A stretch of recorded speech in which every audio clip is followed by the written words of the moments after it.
is someone who want to start their first property they want to buy, and they said they only have £7,000. I met them in Edinburgh, and I said, what's your deposit? It was £7,000. Where result? I'm going to sell my property 11. So 11 and 7 become £18,000. So they can't afford my fees. I'm not going to charge them one. This is who I am. If for £391,000, it was worth £440,000. We got it down to 391.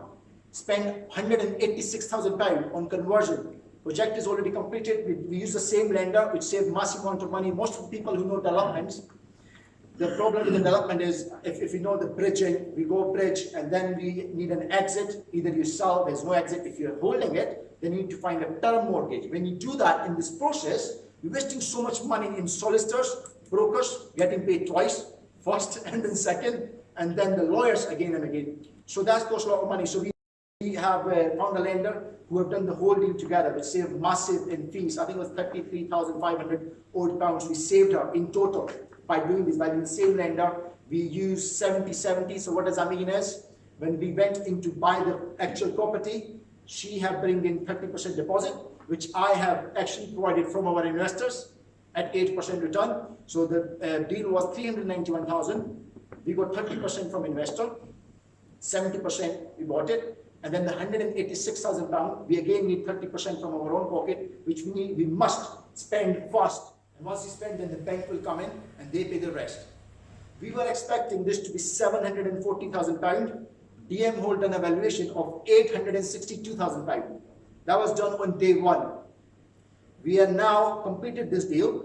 The refurbishment has been done. On the 10th of April, I got the surveyor to go in there, DM hole again, who's going to have to value it. So based on 860, we will be able to take out 70% of money. So you can do the maths. And again, like Khalil says, we don't like talking case studies because it's not your money, it's someone else's money. Someone else made it. Why you want to do it? Go find your own deal. If you don't know how to find a deal, call me, find me, where I am. So we need to do a fact find out which level you are so we can do the right thing. You don't want to get, I used to get this and exciting, looking at people on Facebook, on go to these courses, people making millions, like so easy. But everyone got to remember, you got to start your own journey.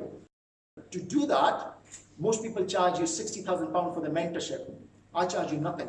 All I ask is a picture on the social media every time. That's my case, So I will break down everything back to the numbers, the actual profit. Then I break down the actual profit with their salary. Then I break that down to how much HMRC you're going to get. So I'll find out what actually we are making. Are we just being busy fool, or are we actually making money? It's a business. So you're saying that you can help anybody and you can find finance for any deal as long as people are honest, etc. But what about the fees that are charged? I don't mean your fees, I mean the lender's fees because of lack of experience or, well, that's for me, it's lack of experience. So first, your question, when I say we can help with anything, remember I said the circle, 360 degree.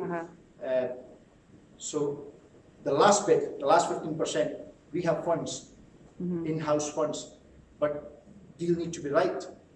So we can help you definitely, but if I can see, as an equity partner or joint venture partner, I can see if this is, I'm going to challenge you again this number, and if I know, okay, the number says everything, then of course I can help you. But again, we will put together all the fees in it, making sure it's effective. So the question should be, will the deal be profitable if I can help or not? And that's what I do. I don't want to just go and help you, every single customer coming in, help, get my money, and use like, bloody hell, I'm in a problem. We don't do that. And Khalid says we got actually 307 lenders we work with. We've only worked with 25. Remaining are rubbish. They are like basically skinning people. They're just like opportunists, I call them, because they know you're in a problem, we're going to skin you, because they are the ones actually making money. Secondly, when you have a bad credit, of course, you're not going to go and get a mortgage like this. Secondly, there are lenders who will lend you money, but that's going to be super expensive. You don't want to do that. You would rather just rent. But we got to start somewhere. So how do you do it? Because I'm a lending specialist, we will look into what your credit is. So we had this example from a guy who's an offshore engineer, £130,000 income, so it's a great income. Came in, missed one credit card payment with RBS, and his mortgage come to renewal. No one want to help him. The interest rate one bank was giving him because of his income, they want to help him, was 5.6%, but the interest rate he should get was 1.54%. So I had a very straight conversation with my customer. I said, listen, what's the problem? Find out there was a problem. There was a default. Now, once default is paid, it stays in your file for 6 years. But what I did is, rather than waiting for 9 months to take him to a lender which was 2.3, I said, I want to give you 1.54. How do we do it? Because I found the actual default wasn't his fault. He said, I've already done this. I said, what did you do? So I went to the bank, I told them it's my default. Bank says, oh, sorry, yeah, but we can't do anything. Default is default. No one really, because all lazy. And I worked in the banks. I know how they work, how they think. So I have managed to remove that default from his credit file. Like wiped, completely gone. Even though people say when if it's paid, it stays in the file for 6 years, it's literally gone, disappeared. Took me 2.5 months.